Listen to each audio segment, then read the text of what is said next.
Hey everybody, it's Alyssa. Super excited you guys tuned in tonight. We got an awesome episode.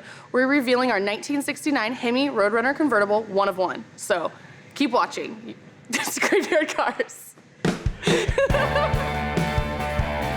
In 1968, Plymouth introduced the Road Runner. By 1969, it was their top-selling muscle car of all time, also garnering the Motor Trend Car of the Year award. This turquoise 426 Hemi convertible is the only one in the world made like it. The body and paint is done, the drivetrain's installed. All we have left is a wheel alignment and a systems check. And this car will be back on the road again. This time on Graveyard Cars, the ghouls are getting ready to reveal their rarest Mopar yet, the 1969 Q5 Turquoise Hemi Road Runner Convertible.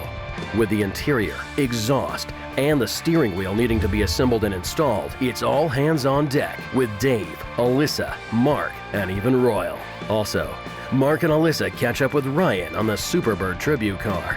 But before the owners show up to see their newly restored, one-of-a-kind Hemi Road Runner, Alyssa tries talking her dad into letting her drive it. So, will Mark let his daughter drive a one-of-one convertible worth $500,000? Stay tuned and find out on this episode of Graveyard Cars. They're coming to get you, Barbara. It has been established that the buried dead are coming back to life. I'm Mark Warman, and together we bring dead muscle cars back to life, to exactly the way they were on the day they were born.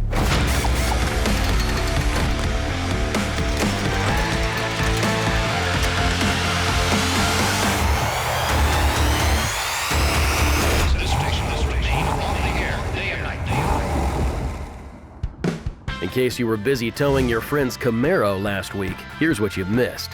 Dave and Alyssa installed the dash in everybody's fabled favorite, the 446-barrel Phantom Cuda. Mark dispatched a dutifully documented Dodge Demon to the Dipper. Then he and Royal took an off-road trip down memory lane. Alyssa and Will surprised Mark for Father's Day with a perfect die-cast reproduction of his first Mopar, a 1970 Dodge Charger in FK5 burnt orange with a white vinyl top. And Mark revealed his top-secret plan to completely build a Cuda in 4 months, what Mark calls Operation Firepower.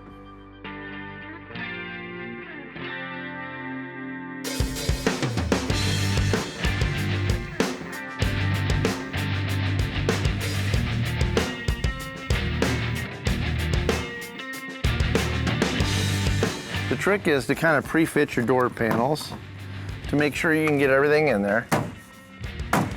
And I kind of go through and poke all my holes in the moisture barrier at first. This is just a really unique car, you know, one of one. And I wouldn't blame the owner. I'd do it as close to original as I possibly could too. The Road Runner basically was just a go fast, you know, race car type of thing. You know, it was for the low budget, you know, guys that wanted to go out and, you know, have fun in their car. So the base model was just, you know, a 2-door hardtop, or you can get a 2-door post. So no frills, you know, just had some call outs, you know, and some stripes on them and stuff. They sold a ton of the 69 Road Runners. I mean, I forget the base price was like around $2,600, $2,800. Now that I got the driver's side door all buttoned up and finished, I'll go ahead and move over to the passenger side door and start getting the door panel and all the hardware on it as well. While Dave finishes up the Road Runner's doors, Mark and Alyssa check in with Ryan in the body shop to gauge the progress of the Superbird tribute car and to look at some of the finer points of detail on the Superbird's headlights.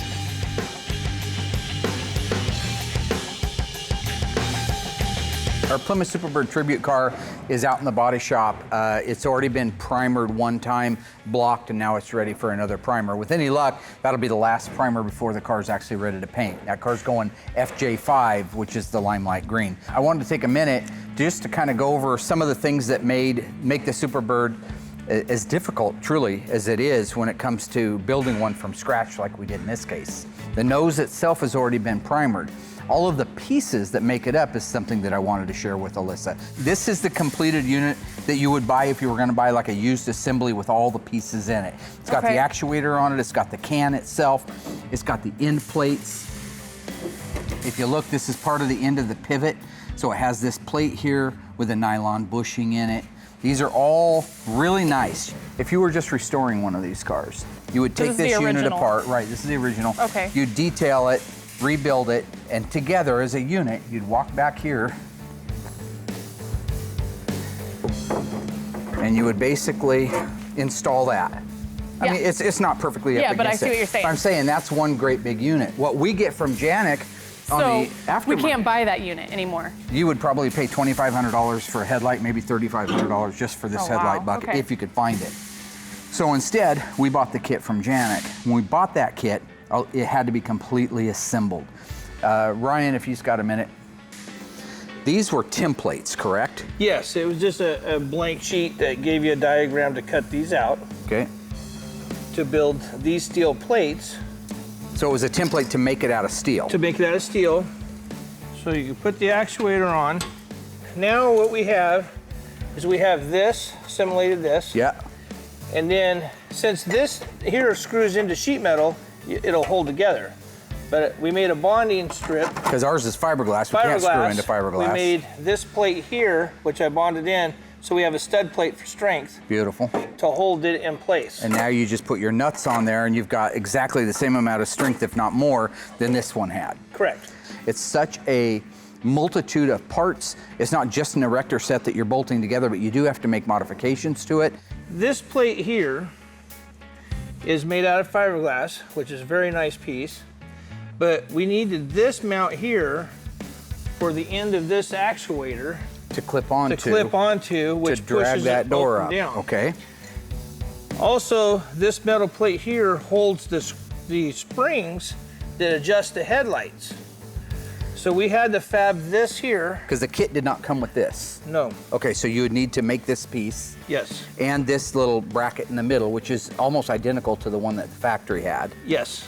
But then the rest of this is the original fiberglass that you just had to cut out. Just had to cut out all the There holes. were marks here, but you had to cut the actual wow. holes Correct. themselves. But it's a phenomenal kit. The Janik reproduction is amazing. Everything is there except for just a couple little intricate pieces.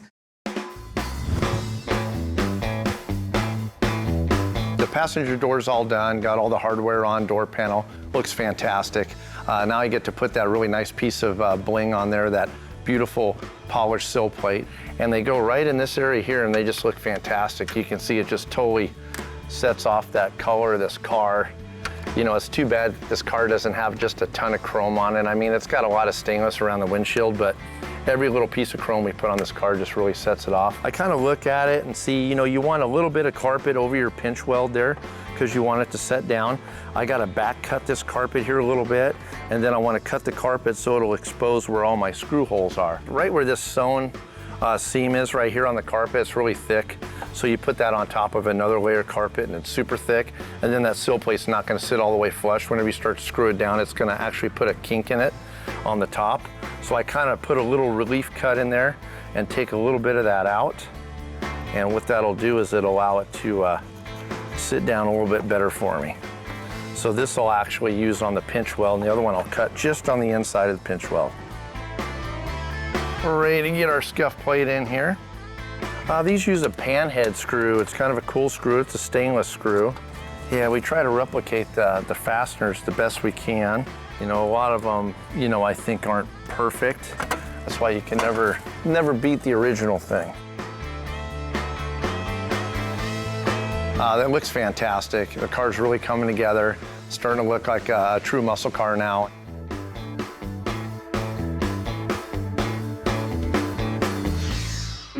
Where'd you get the original headlights? Those are out of one of our customer cars that we're doing right now, which is Okay. great that we have some original examples to go by. But we're not gonna actually use these on a No, vehicle? these go back to his car. They'll get restored and put back when we do his car. Oh, okay. But they were already out and they were already on the shelf, so I'm using them as a template, which is great because Yeah. there's a lot of pieces that make this crazy thing up.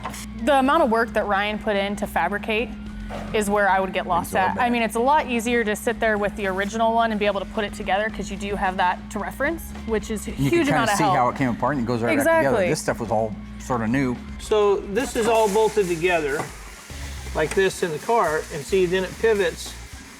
And Just like the factory one does. this piece here, which I have the kit headlight doors. So that's a Okay. duplicate of what we've got So there. this is a duplicate, and it will pivot. And then he's going to be able to close that door Close like down. that. That's awesome. And that ends him up with what we have Essentially here. there. Yeah. There's such a learning process, like with any of this stuff, and no two cars are the same, so expect the unexpected. Ryan, would you say this is the most complicated part of making a Roadrunner into a Superbird? It's one of them. It's been a good journey. It's a learning experience. It's a puzzle. Yeah. This is probably the biggest puzzle. Like the wing, it goes on kind of, it's basically a big part. Yes. The nose cone, we kind of get it.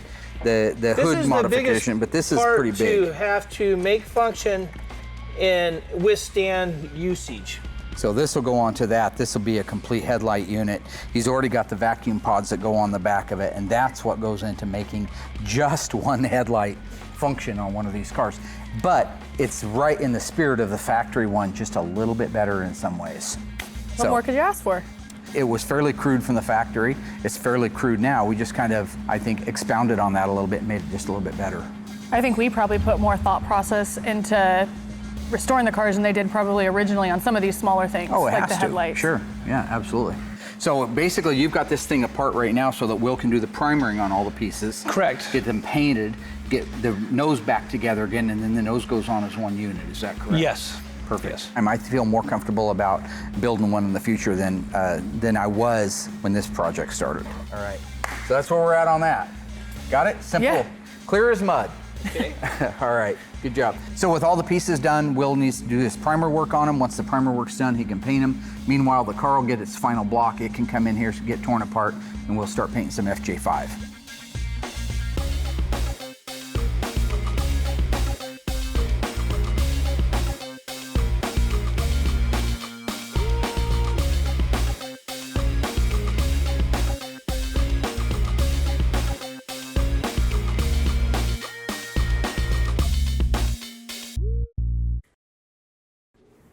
Hang on.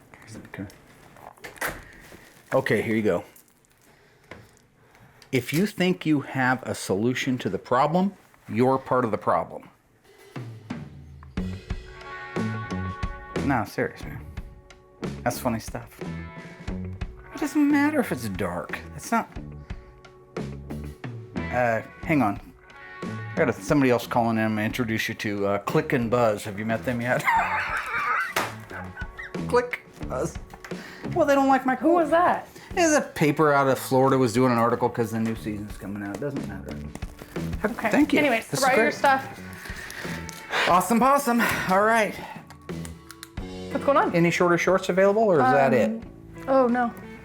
I wish. 'Cause if you, yeah. These 'cause are if- actually big on me, but Yeah, I know. Yeah. If you could get something that just covered the sphincter, that would be great.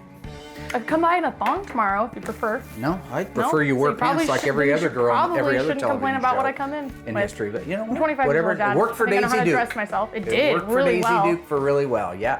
Yeah. She's like she didn't have a butt. You really want to go at it today, don't you? Anyways, I've noticed you're really busy. What I'm no, here. I'm What going- can I do to help you? I'm here to help you. Oh, I believe Believe you're me, here to right? help me. Yeah, I believe you're here to help me, Colonel Jessup. Yes.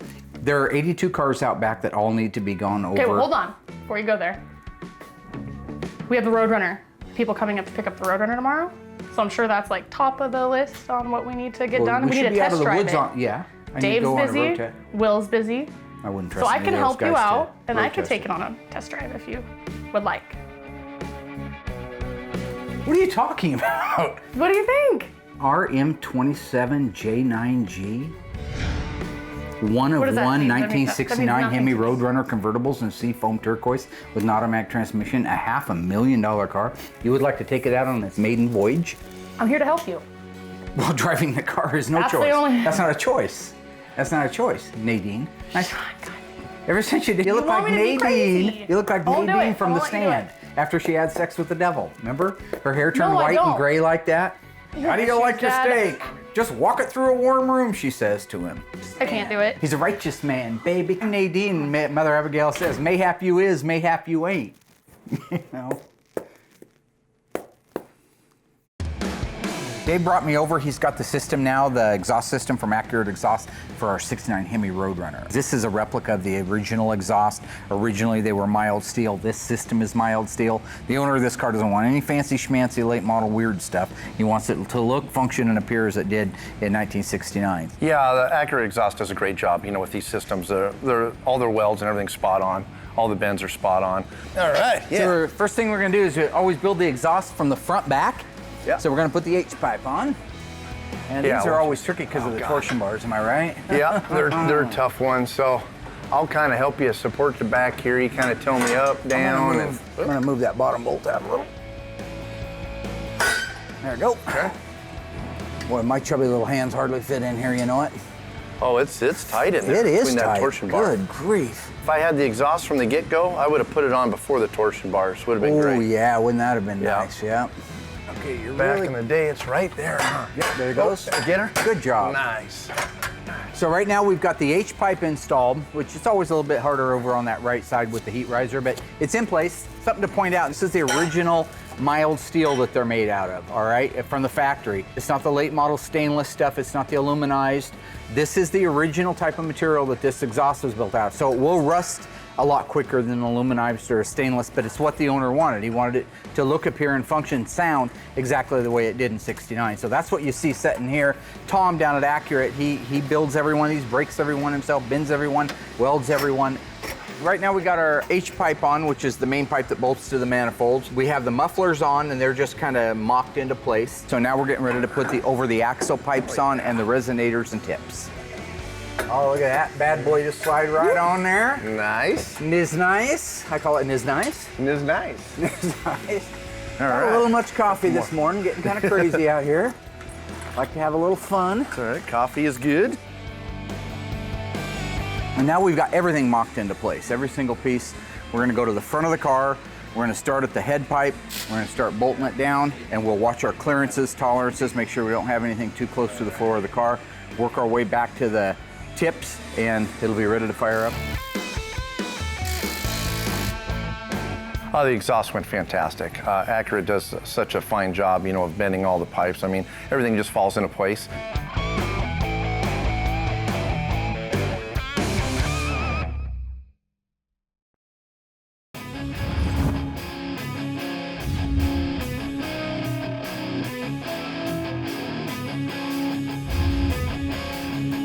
So it looks like you got everything all detailed out. Looks great. Thank you. So where do we start though? There's quite a lot going on. I know, there's so much going on in this thing, but I always Okay. start with the tube.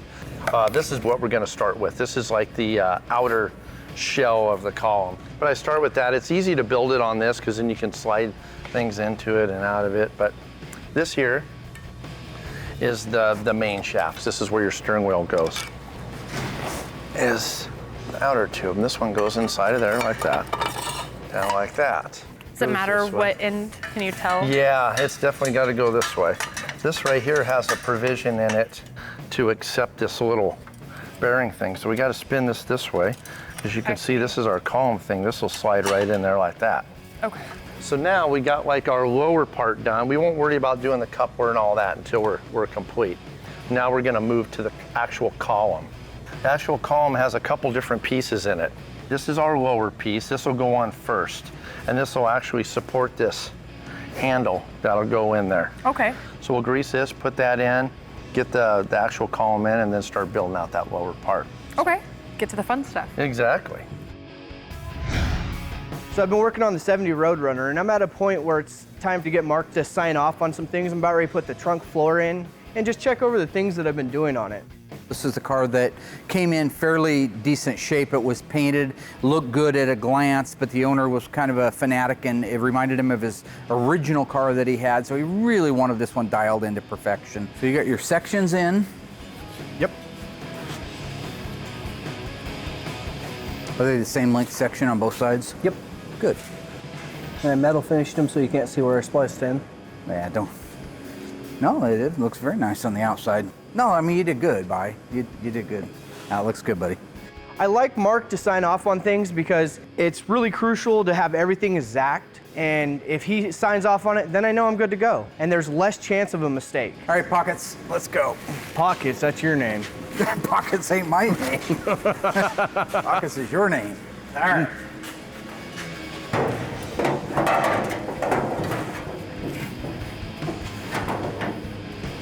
All right, so yeah, we got our bottom of our column in there. And as you can see, whenever this, shifts, that's like your gear selector. And then this is hooked on to the transmission? Exactly, yep. Then we just got to keep building out our little column.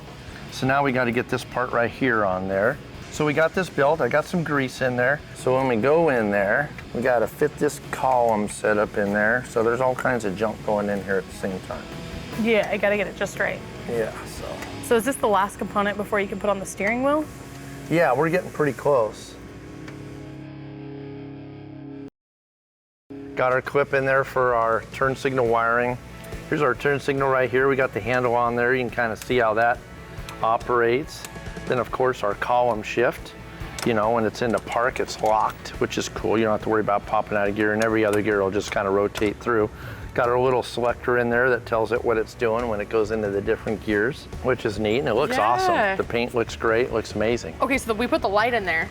So when you have your headlights on, does this click on automatically as well? Exactly, it'll light up this area in there so you can kind of see what gear you're in. That's cool. Which is really neat. I like all this little detail. Yeah, if you want to grab the steering wheel, we can put that on. And what I'll do is I'll hold this end here so you can kind of feel what it'll go on.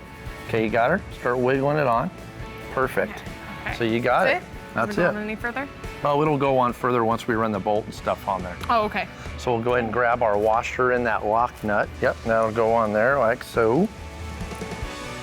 Okay, so we got the steering wheel on. What's next? Yeah, you got the steering wheel on. I put on the little horn mechanism. And the way that there kind of works is whenever you operate your horn, it'll move this in and you can see those little metal tabs touching together. When those tabs touch together, it grounds out and sets off your horn. Now that we got that bracket on there, here's the next piece that's got to go on there. So we'll tighten all these down and then we can put our horn button on there, which is really cool. So we got our horn button on there. So that's how that operates. You can kind of see how that wiggles around and operates our horn. So now the best part of the whole deal is putting that little Road Runner medallion in there. So, are we ready for that yet? Yeah, we're ready for it. So yeah, if you want to grab it, that can go in there, and there's a little notch in there, so it only goes in one way. Yep, once that goes in there, and then you just got to kind of push the whole thing in a circular motion. There you go. All right. Now here's a little bit of trivia for you, Georgie. All right. Georgie boy. I know you don't know all the numbers and stuff like you should by now, but neither does Alyssa. They made a little over 20,000 two-door hardtop 383 Road Runners in 1970. The standard transmission that came behind the 383 was a 3-speed manual transmission. Okay. Now, out of that 20,000 plus, only 584 of them actually left the assembly line with the 3-speed transmission. Meaning that when people bought the Road Runners or when they ordered them, standard was the 3-speed manual transmission. But out of 20,000 plus, only 584 still have the 3-speed. People were optioning for the 4-speed pistol grip shifter because it was the coolest shifter on the planet, and the automatic transmission. Very few people wanted the 3-speed. This is one of the 584 3-speed cars. Wow. That's kind of one of those trick things that, well, you think in your mind, well, that's really, really rare. Well, it is rare from a production value standpoint, how many they made, but it doesn't make it any more valuable. It probably decreases the value. Most people today are just like they were in 1970. They would rather have a 383 4-speed or a 383 automatic than a 383 3-speed. This car came to the owner that we're doing it for already being converted to a 4-speed. So we sent that out to brewers, having that 4-speed rebuilt, and it's back now over with the drivetrain, which is also, by the way, almost done. So as soon as they're done in body here, we'll reunite all that and put it in. But this car will be on the road with a 4-speed pistol grip shifter. Want a screw? No, thank you on the wanting to. Just trying to appease to your bi-curious nature. The car got packed full of a lot of plastic filler and appeared a lot better than it really was. If you look at it, by the time we're done, we're replacing almost every piece of sheet metal on the back half of the car. front rails and front fenders. So thank God, again, we got Auto Metal Direct to be able to pick up the phone and call and order this stuff, because if we couldn't do this, we'd be knocking a 70 Road Runner 2-door hardtop or 2-door post in the head, taking it away, or a satellite, or sport satellite. We'd be taking a good, valuable, nice, potential car off the road to make this one whole again. Otherwise, that looks good, Georgie. 70 Road Runner, 383. What transmission? 3-speed. 3-speed manual. How many did they build in the 2-door hardtop? It came optional, what was it? I want to say 2000 something, only 20,000 something. 70 Road Runner, only 383s. 500 and some rolled off the assembly line with the 3-speed in it. So you listened to a little of it. Yeah. Over 20,000 cars were built, 383 2-door hardtops. Out of that over 20,000, only 584 had a 3-speed manual transmission. 584. 584. All right. So, try it. Huh? Oh, I thought you No. said something.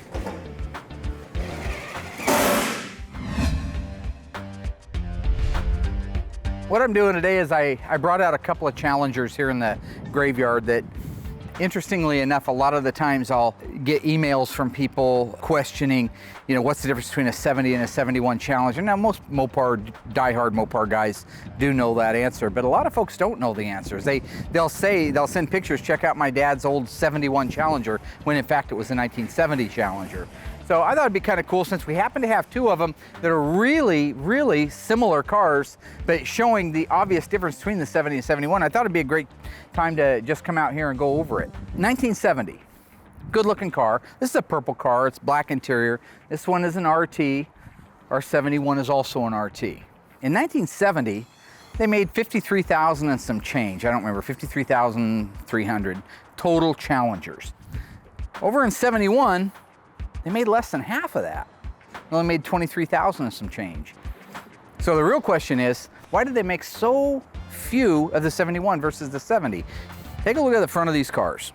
Look at the grille work. Now, this one, I was told, the inspiration behind this grille came from the designer who flipped a rock into a pond, and as the ripples went out, he thought, how cool would it be to do something like that in a grille? And that's what he did. You see these step-ups as it goes back into the actual grille opening itself, and this tunnel type shape to it. This is a new style and a new look, and that ripple effect look going into it, again, was just state of the art. That was absolutely groundbreaking, coming off of, again, the 60s, where everything was kind of a flush mount, ugly in your face grille. And then you get into this kind of a hard to explain look. Now, today's Dodges, they sport the crosshair. That's their famous look, is if you look at the grille, it looks like the crosshairs of a rifle. This looks like an early version of it that just needed one of them going up and down like that, and you would have had that crosshair look. It got away from the recess, it brought it back out again. Again, the grille's black, which it should be on an RT. You look at the two bumpers, they're the same. And the lower valances are the same. Come through here. I don't know which way it's got to go. Oh, There we you go. How's that? Yep. We got our steering column in there. Does it look good up there, Royal? And Yeah, let's get up here. column in there and everything. So cool. It looks awesome.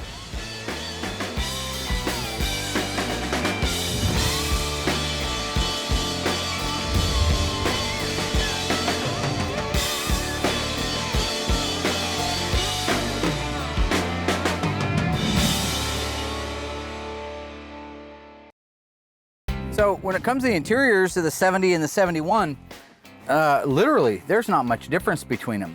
The instrumentation is the same, which is that cool cockpit style, 150 mile an hour speedometer, 8,000 RPM tach, all four of your functional gauges, and a clock over on the right-hand side. Same steering wheel used in 70 and 71. There were optional wheels, but the basic standard wheel was the same. One note is if you had a 72 on up, they dropped the RPM from 8,000 tach down to a 7,000 RPM tach. The rest of the interior, like I say, for the most part, other than seat patterns, are slightly different in 71. The seat backs are different in 1971 versus 1970. This is what you call the two-piece seat back. It uses a long button on the side, a piece of pot metal type of outer hinge cover, then the one-piece clamshell back, where the 71 is all one piece with just a button to push it. Door panels are the same, the rest are the same, floors are the same, headliners the same, visors are the same, rear view mirrors even the same. So not a lot to report. This car is kind of cool. It's optioned with the 6-way seat, but I do believe the 6-way seat was also available in 71, optional on the car. This one over here doesn't have that. Okay, so over here on our 71, it's the same basic interior as I said our 70 has. We got our real cool cockpit style instrumentation, 150 speedometer, 8 grand tach, full gauges, have our clock over there. The switch panel's the same. Basically everything is the same. The dash pad changed in 71 and uses the Challenger replaceable with Barracuda, because it's the same applique over there.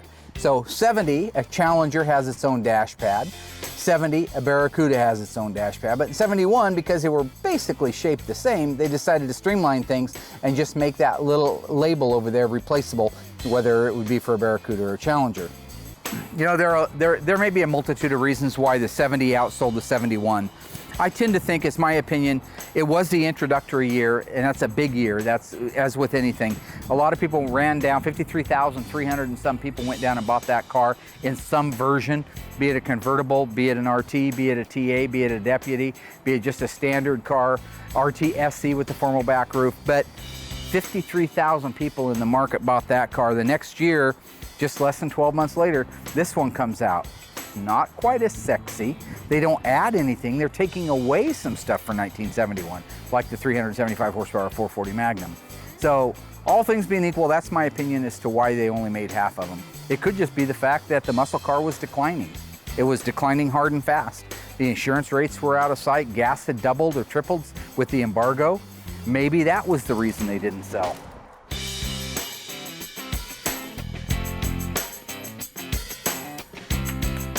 Dude, okay. Where have you been? Dude's been walking out here. Dude has a lot more responsibility than you can imagine. Roll the windows down, turn the key on, they're power windows, roll all the windows down, unclasp the convertible top, and then drop it all the way down till it's seated, and then we'll be ready to go. You're doing a good job. Hold your foot down. What in the name of are you doing?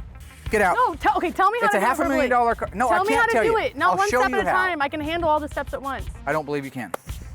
Please let me in there so I can start it. Thank you. Okay. First thing to find out in a Chrysler is to crank it over and see if it wants to start, having knowledge whether the car's cold or warm. Now, And you had to tell me this while you were... is warm. So you shouldn't even need to touch the accelerator. When you touch that accelerator, you flooded it. This is not a fuel injected car. So let's just try cranking it and seeing if it starts with no gas at all. That was a setup. Whoop. Are you kidding To me? say it is. It was only warmed up because I tried to start Okay, it. it is. You told me to put my foot on the gas. After you pumped the out of it and flooded the poor piece of crap. There's dual four carburetors. You can't just You don't stomp even that want me gas to pedal. succeed. Hey, Dean! Oh my God. Would you agree that the Road Runner is ready for its maiden voyage on the open road? It is. We're ready to go. I'm ready more than ever. Let's do this. Give me a one thumbs up. 3, give me the 4th. There you go. Take a look at those thumbs.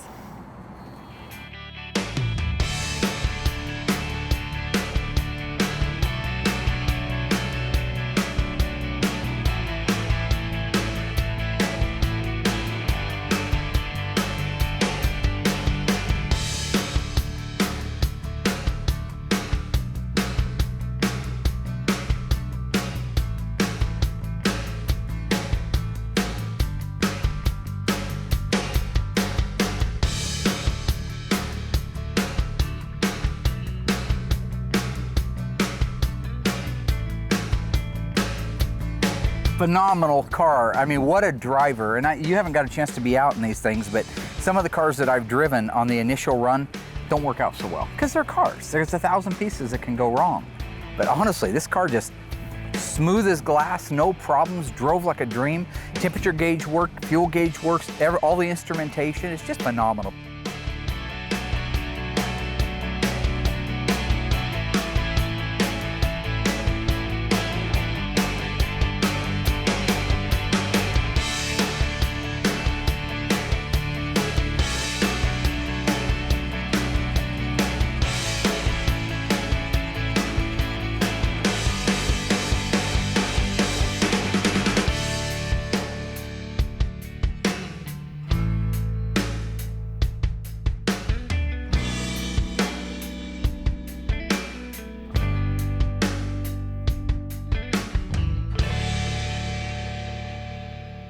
Another one bites the dust.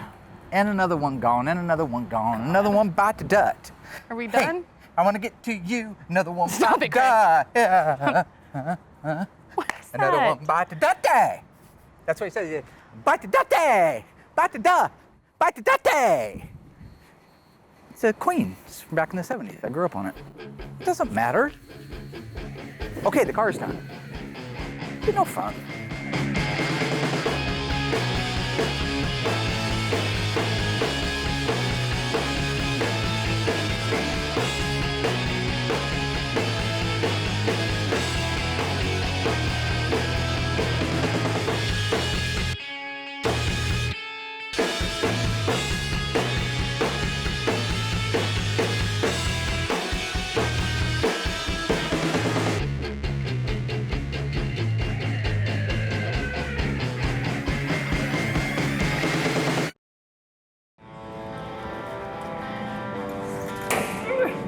Hey, What's happening?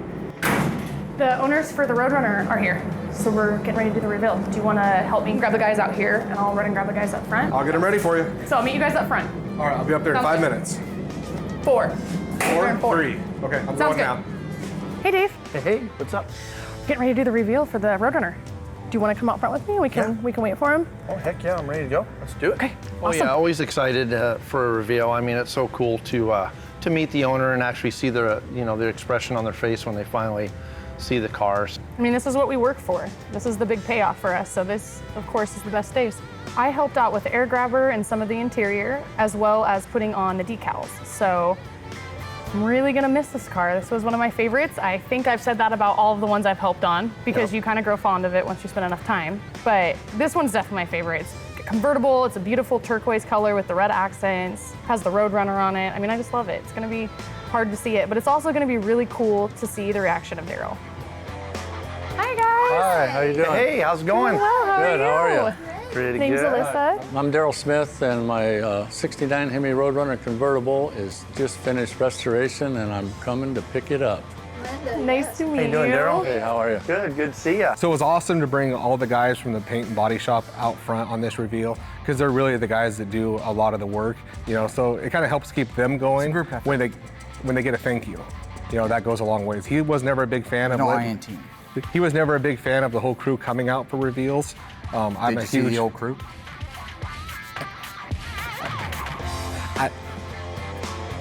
So where's my car, Mike? Where is your car?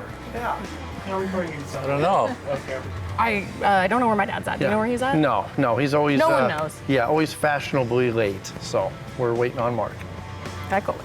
Yeah, exactly. The last time I saw it was probably 6 months ago. It was pretty much painted, but it still hadn't been assembled yet. The engine and trans weren't in yet, none of the interior, no drivetrain at all. Just a body with nice looking paint. Right. I mean, none of you know where it is. They just told us to come out front for the reveal. Oh, I hear it. Oh, you can hear it now. Oh, look at that. There it is. Look at that thing. Yeah, the car comes down the road. Sounds amazing. I mean, you can see Daryl start to perk up when he hears it coming. I mean, nothing like the sound of a Hemi through that dual exhaust, from Accurate. I mean, it sounds awesome. And wow, that's beautiful, huh? Amazing. Look at that. The color's amazing. Yeah, it is. It's just incredible. The color just lightens up tremendously, and it just looks awesome. Hey, get out of the car, my turn. Come on, man. I get to drive it once in a while. I did all the work on Dang. it. Look at this color. Is that a gorgeous This color? car or looks what? awesome out here, Hello, man. brother. Hey. Woo! How'd you like the sound of The that? sun. Yeah, I heard that. Hello, darling. How are you? I'm doing good. By the way, I didn't approve that. What you just did. I never went over 2,000 RPM, and our original contract said that. So, Hey, Big that is Daryl, beautiful. car, 69 Hemi Road Runner Convertible. Beautiful.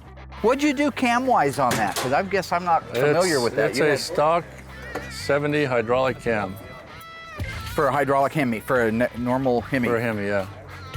It's got such a nice bump to it, and it's so perfect. responsive. Yeah. And hopefully I never have to take the valve covers off to adjust the valves. I hope you never have to do that. They're not easy. They're not easy. It's not easy to even get them off, let alone once they're off. This car is awesome. It really is pretty. It's a nice color. A no excuse car. It's amazing to me how something like this has survived so long. And I will say, in fairness to the car, I've driven the car. Yeah, I was going to check the rear tires to see the wear on There's them. still plenty of tire. Okay. It's the second set. Yeah, that's what I thought. What are you doing? Huh?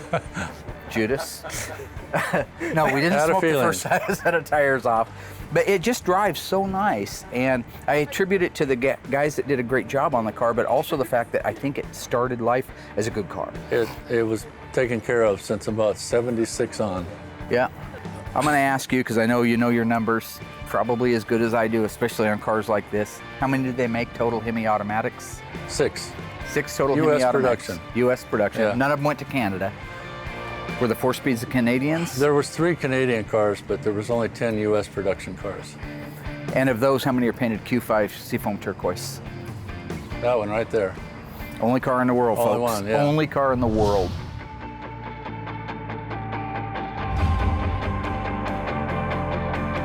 Just in case you fell asleep in the commercials or took an extended bathroom break, here's what happened. Dave knocked out the remaining interior on the Road Runner Convertible. He and Mark installed the factory-replicated mild steel exhaust. Then Dave teamed up with Alyssa and Royal to build out and install the steering wheel. Mark checked in with Ryan on the Superbird Tribute headlights and George on the 1970 Roadrunner's metalwork. But hey, don't forget Will. He touched up the paint and buffed the Hemi Road Runner. Plus, he told all the body shop guys to meet him out front.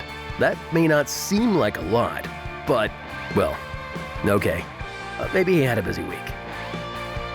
Finally, Daryl Smith showed up to see his newly restored, one-of-a-kind 1969 Hemi Road Runner Convertible in the very rare Q5 turquoise. But the big question is, will Alyssa get to drive it? Come on, it's a $500,000 car. What do you think? And, yeah, I was going to say, and a quarter. Well, you got to add something when you're down to 5.9. What do you think, Mom and Dad? Is that looking good? It is. Yeah. It is. Yeah. Like a brand new car. Probably better than they did when they were new. Oh, hell yeah. Hell yeah. Meet me. Well, it's the first time I've driven it for about 4 years, and the car handles incredible. Braking was good, cornering was good, and performance is excellent. And the car looks really sharp.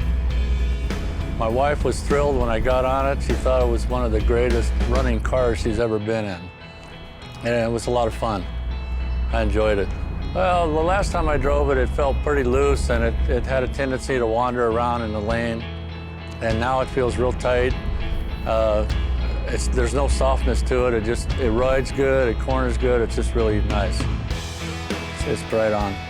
My friend, All right. Sure, thank you dear. very much. Thank I you. appreciate all your patience. I know it took a little longer, but I hope in the end you're happy, happy, happy. Happy, yeah. Thank I you, am. sweetheart. It's nice to see you. Good to see you. And thank you for coming that up, honey. buddy. It was nice to see you again. Car's beautiful. Owner's having a ball. The car runs and drives and tracks. He lets go of the steering wheel, and it's just tracking down the road great. Royal did a phenomenal job on the alignment. Brakes feel great. Dave's assembly is amazing. Cool. So be careful, and we'll see you in a couple of weeks with a beautiful car. All right.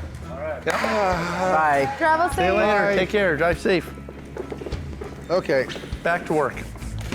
Ooh, that's mine.